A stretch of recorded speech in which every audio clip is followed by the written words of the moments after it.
تو ان کو اللہ نے ڈائی ہارٹ ورکرز دیے، جانے دینے والے کارکن دیے،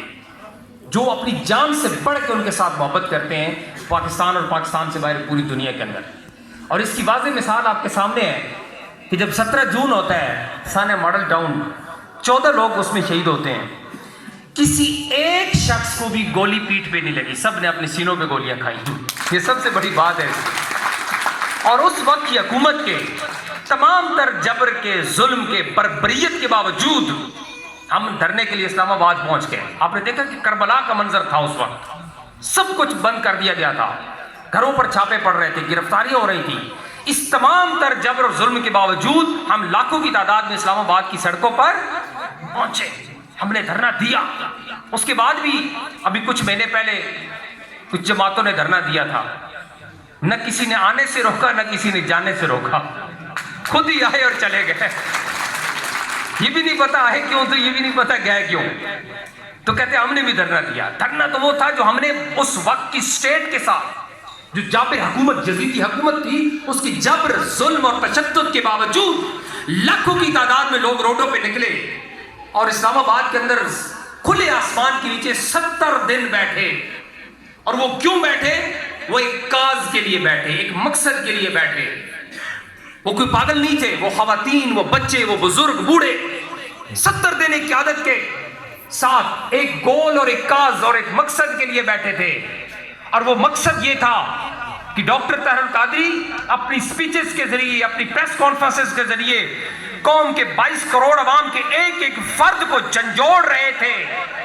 کہ آج موقع ہے، نکل آؤ اپنے حقوق کے لیے۔ اگر آپ اپنے حقوق کے لیے نہ نکلے تو میں دیکھ رہا ہوں کہ تم پہ وہ ظلم اور جبر کے پہاڑ ٹوٹنے والے ہیں کہ تم رو اور چیخو گے اور تمہاری چیخیں سننے والا بھی کوئی نہیں ہوگا۔ وہ ظلم ہونے والا ہے تمہارے ساتھ۔ اور اس قوم کے حکیم اور اس قوم کے ڈاکٹر کے طور پر، ایک رہنما اور ایک مربی کے طور پہ انہوں نے 22 کروڑ عوام کو سمجھایا تھا، آپ کے اداروں کو سمجھایا تھا کہ اس ملک کی سلامتی، اس ملک کی ترقی صرف ایک طریقہ کار کے اندر پنہا ہے، اور وہ طریقہ یہ ہے کہ آپ سب سے پہلے اس کرپٹ سسٹم کو تبدیل کریں، آپ ایک کڑا احتساب کریں۔ اور یہ جو کرپٹ ایلیٹ ہے، یہ جو 300-400 فیوڈل لارڈز اور یہ کرپٹ بیوروکریسی، ان کے جو بڑے لوگ ہیں جنہوں نے اربوں خربوں روپیہ لوٹا، ان سب کو قانون کے تحت سلاخوں کے پیچھے ڈالیں،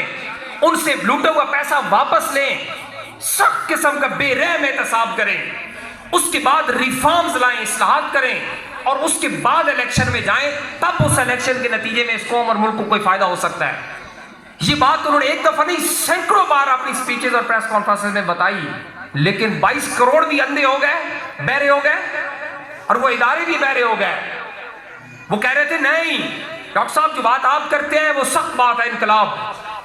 قوم کو ایک اور ہوپ نظر آئی تبدیلی کی صورت کے اندر، وہ ایک اور ٹرک کی بتی کے پیچھے لگ گئی اور ایک دفعہ پھر لٹ گئی، جو 70 سال سے لٹتی آ رہی تھی ایک دفعہ پھر لٹ گئی۔ انقلاب ایک سخت ورڈ تھا، ہارڈ ورڈ تھا، تبدیلی، چینج ایک سافٹ ورڈ تھا۔ تو اس نے سوچا کہ سخت طرف جانے کی بجائے بہتر ہے کہ تبدیلی کا راستہ اختیار کرتے ہیں۔ وہ دوبارہ تبدیلی کے پیچھے چلے گئے اور اس نعرے نے 22 کروڑ عوام کو اٹریکٹ کیا، لوگ اس کے لیے موبلائز ہوئے، اور ایک دفعہ پھر الیکشن کی صورت میں ایک نیا ڈرامہ رچایا گیا، اور وہ سارے کرپٹ لوگ جو پارٹیاں بدل بدل کے مختلف جگہ پر اپنے اس اقتدار کا حصہ دار ہوتے تھے، وہ سارے ایک دفعہ پھر پارٹی بدل کے اس پارٹی میں شامل ہوئے اور پھر 22 کروڑ عوام کی حمایت لے کے دوبارہ اسمبلی میں پہنچ کے حکومت بنا لی۔ اور اس کے جو انچارج تھے وہ صاحب یہ سمجھتے تھے کہ لیڈر ٹھیک ہو تو نیچے ٹیم کرپٹ بھی ہو تو میں اس ملک کو ٹھیک کر دوں گا، اور ہم ان کو اس وقت سمجھاتے تھے کہ جناب ایسا نہیں ہوتا،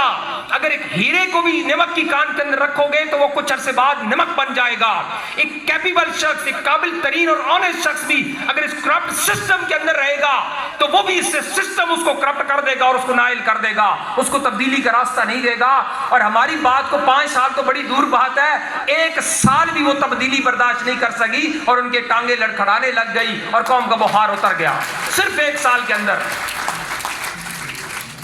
اس ملک کو اکنامکلی کرائسس میں لے گئے، تباہ کر کے رکھ دیا۔ جب آئے تو ایک رونا رو رہے تھے کہ پچھلے کھا گئے، خزانہ خالی ہے،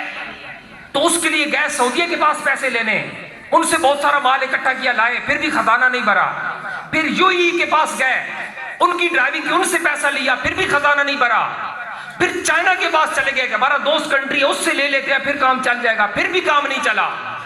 اور پھر دوبارہ اپنے کہے ہوئے موقف کے اگینسٹ IMF کے پاس بھی چلے گئے کہ آپ بھی دے دو جو ہے، ان سے بھی لے لیے، پھر بھی پیٹ نہیں بھرا. اور پھر اس 22 کروڑ عوام کے جسم کے اندر جو آخری قطرہ خون کا تھا، اس کو بھی ٹیکسوں کی بھرمار کر کے نچوڑنے کے لیے اس وقت تیار بیٹھے ہیں، اور نت نئے ٹیکسز لگا لگا کے اس ملک کو اکنامکلی تباہ و برباد کرنے جا رہے ہیں. اور لوگوں کا بخار 1 سال میں اتر گیا، اور لوگوں کو پتہ چلا کہ ہم تو ایک دفعہ پھر لٹ گئے. پھر ہمارا ٹرک کی بتی ہمیں دکھائی گئی، اور ہم یہ سمجھ رہے تھے کہ شاید ہمارا مقدر تبدیل ہونے والا ہے. تو تبدیل ہونا تو بڑی دور کی بات، اس کی سمت اور ڈائریکشن ہی غلط ہے. ان کرپٹ لٹیروں چوروں جو دوسری پارٹیاں 4-4 5-5 پارٹیاں بدل کے آپ کے ساتھ اسمبلی میں بیٹھے ہیں، ان کے ساتھ مل کر آپ یہ سمجھتے ہیں کہ آپ اس ملک کو ٹھیک کر لیں گے، تو سر یہ پاسبل نہیں ہے. جو ڈاکٹر طاہر القادری نے بینگ اے ڈاکٹر اور نیشن اور رہبر رہنما جو نسخہ آپ کو لکھ کے دیا تھا کہ آپ اس نسخے کو آج اپلائی کریں یا 20 سال کے بعد کریں، جب تک اس ملک کے اندر اس سسٹم کو تبدیل نہیں کریں گے، جب تک کڑا اور بے رحم احتساب نہیں کریں گے، اس وقت تک اس ملک کے اندر کوئی تبدیلی